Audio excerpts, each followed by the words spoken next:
want to take it back a little bit again, man. Being with Beanie and State Property and Rockefeller and everybody. At what point did you leave? Did you leave before everything broke up, or were you still there? But I was still there when everything broke up, but even though everything broke up, we still State Property, we still doing shows at State Property. Like, it didn't really stop nothing. Everything was the same, it's just, they wasn't together, you know what I'm saying? Because, once you start being famous and popping, the machine running on its own, record label or not, you're still getting booked for shows, you still, you know what I'm saying? So, like, everybody went with Jay-Z, I went with Dame, you know what I'm saying? Even though he didn't have a record label, I mean, I just was over there chilling with Dame, you know what I'm saying? And at that time, I was doing a lot of stuff in the streets that I shouldn't have been doing. So I was making a lot of money anyway, so, you know what I mean? I was just chilling with Dame, I mean, because I just seen how Hov was already, so I was like, all right. So everybody went with Jay-Z, he really didn't do nothing for nobody over there still. What do you mean doing with nobody? You know what I'm saying? So, I mean. What do you think about Beanie saying that Jay-Z wouldn't let him out of his deal when 50 Cent was trying to give him $10 million?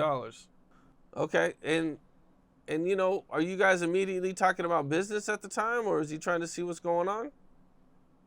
Yeah, he was talking about when I come home, he had some plans that he wanted to put together for me. Rockefeller no longer exists, the company dissolved, and if I wanted a place to put my music at, I could come over there with him. What were your thoughts when you heard this? Let's get it. Yeah, I mean, 50 was huge at the time. I would have loved to see, you put a record out on G-Unit, man. That would have been dope. Yeah. With 50 and Banks and Yayo, and I think Mobb Deep was over there at the time.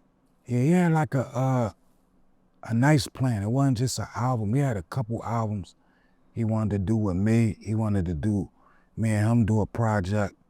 He wanted a State Property G-Unit project. It was like 5 different albums he had. He had a whole situation. And he was offering you 10 mil. Something like that. Man, that's some good money. Great. Man.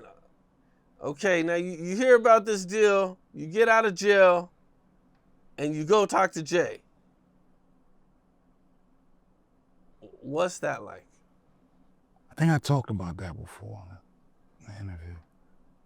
Evidently, it ain't happened, so it was what it was. I think I still was obligated for one more project on Def Jam. Probably didn't want him to blow.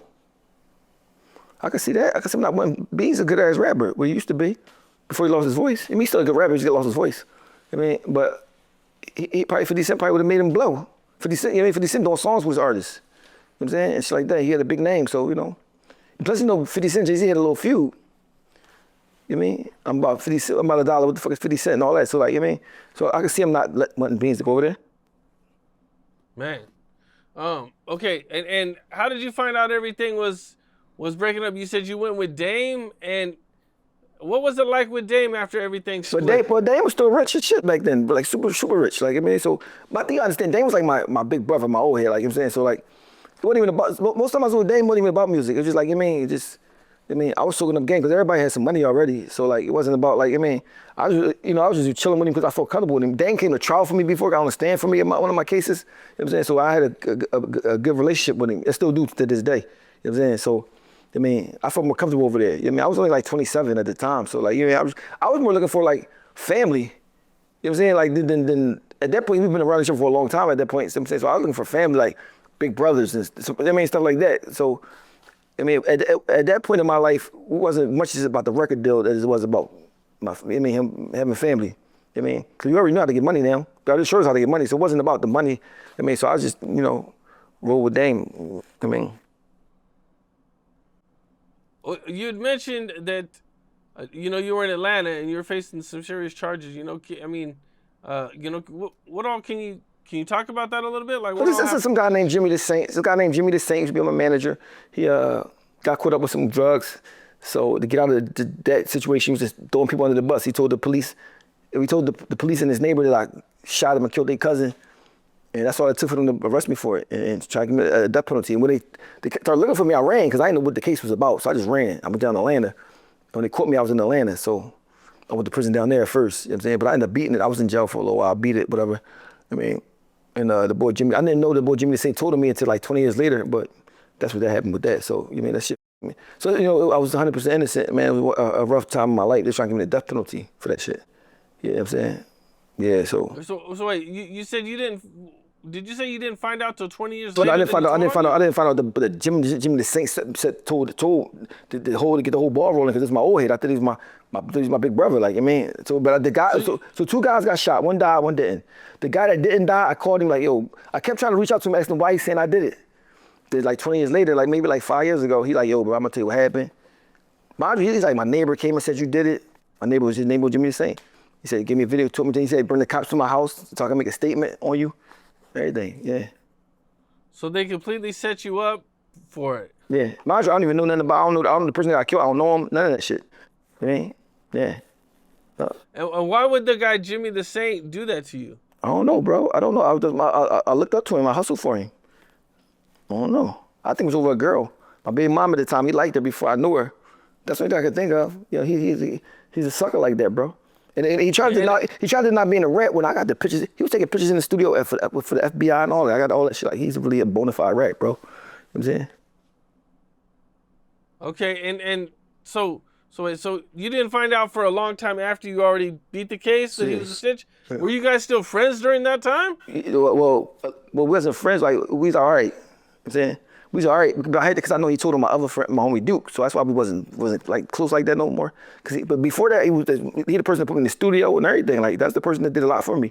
I mean, so when he got out of jail, he did time, but we got out of jail. I know he told on my man Duke, so we wasn't really tight. Like, he tried to manage me. I said, you can't manage me. You told on somebody. You know what I'm saying? So, but we still was all right. You know what I'm saying? Because I didn't know that he did that to me. Yeah.